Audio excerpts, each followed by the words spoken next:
I have two ideas. One is you activate feminine spirituality. So if you want to know what it is, you look at the physical analog of the body. Each body, you look at the phallus, you look at the vagina, you look at the various expressions and gifts, and the various expressions and gifts. So what female spirituality would be the vagina, which is space, right? That's what translates in Tibetan Buddhism to wisdom. Spaciousness translates to wisdom, the capacity to hold all and to hold all equally. That's why we have the notion of unconditionality, unconditional love, unconditional freedom, that are outgrowths of a feminine expression of spirituality. That's one. Two, the sexual energies are the purview of the feminine. They are the, Audre Lorde, the spirituality on the feminine plane. And it's been corrupted and taken over by masculine domination, but it remains what it is. So, and then the third part would be this creativity, right? You create within, and you create constant transformation within, and the physical analog would be a child or a baby. So we're given the physical analog in order to understand the higher level of abstraction of how it works. So then how would you do it? Well, the other element that occurs in this physical body is what's called call. And call is estrus. Estrus is the signal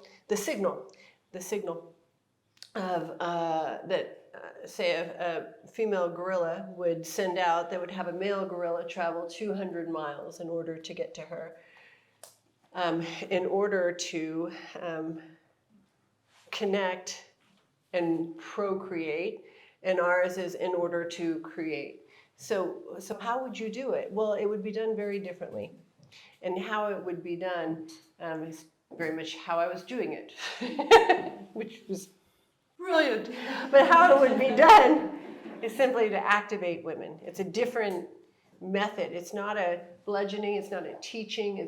It's one of the things I talk with Changwal about extensively is that it's already in women. If you look at, like the Eckhart Tolle's, everything that he's describing, the path is how to get to where women are. Or the Joseph Campbell, when they said, why didn't you do a Hero with 1,000 Faces for Women? And he said, I didn't need to, they're already there. We're already there. So then what would be necessary? There's two things. One is, there would need to be a massive, the campaign part would be, maybe what we do, it'll say, you are here. And then there could be like a vagina with a clitoris and a finger pointing. You just hit like the graphic design perfection point. That's. But because that's we're here already, and it's so hard. It's so interesting. I used to say to women, if you worked as hard just to accept what I'm saying about you as you do to deny it and live in your imperfection, then you would be a force of nature that could just roll through the world. The only thing I do is I stop denying my power. That's the only difference that between, like, I have a certain sense of expression because I just don't deny my power. There's nothing extra that I do. So you'd have to remove this one piece of denial, and it's really hard to not be in denial if your lights are off, if your power's off, if your sexual energies are inactive, because you can't see because you're in the dark. So I would activate every woman's sexual energies, and I would curb the denial that we are the ones we've been waiting for, who hold the power. And then I would hook into every woman's soft spot, every woman's, what would it be? It would be biological biological imperative, because see, we have Right, as right. women, the reason it's so contorted how they've messed with us, whoever they are. I actually don't know, but I will say that somebody at some point did some messing, because the thing is really upside down. If you have it that sexual powers are negative as a woman, every single thing that follows is disabling. Yeah, no, entirely. And so everything, the entire movement hinges on this one piece. The entire movement hinges on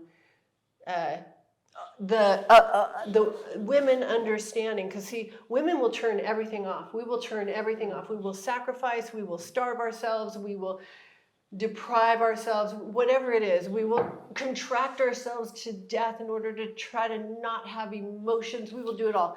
And we will do it all in order to be good women. That's a good woman is a chaste woman who's wrapped in a corset, bound and tight, and zip-lipped. That's a good woman in our culture. Just chaste, chaste, chaste. And then she'll be chaste. It's absolutely nuts. And then, but she's trained again and again and again that that's virtuous, because then she can supplicate herself to motherhood and be available to bring life forward that is exalted, even though I'll speak my politics right now and say, each woman has to have her own child, as millions and millions and millions of children are without a home. But that's our idea of waste in the world and disposability of human beings. But that's just a total aside. I gotta do my thing. You are here. So my thing is, you have to hook into the understanding, and this is the hardest part. I used to date these big football players. See, you're gonna think that I'm going off on a tangent, but I'm not. I used to date these big football players, and they were just so, whatever they were, about being big football players, and I would say, oh, I'll be a little late tonight, and I have to go to yoga, and all of them would be like, I should do yoga. There's a way that everyone knows that they should do yoga. Even the most athletic of folks know that yoga is better than what they're doing. And so that dark art just took over, And there is a way fundamentally, but it's under so much debris at this point, that every woman knows that she should be activating her sexual powers, and that is far more noble than anything we could do. Right. We just have to get that off. And so we have to shift the idea because every woman wants to serve.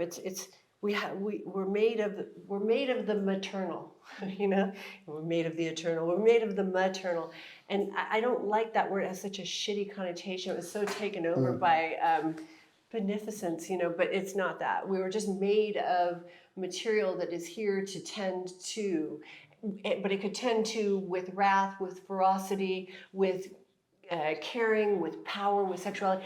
We can use any vehicle necessary, but it's fundamental within us to tend to.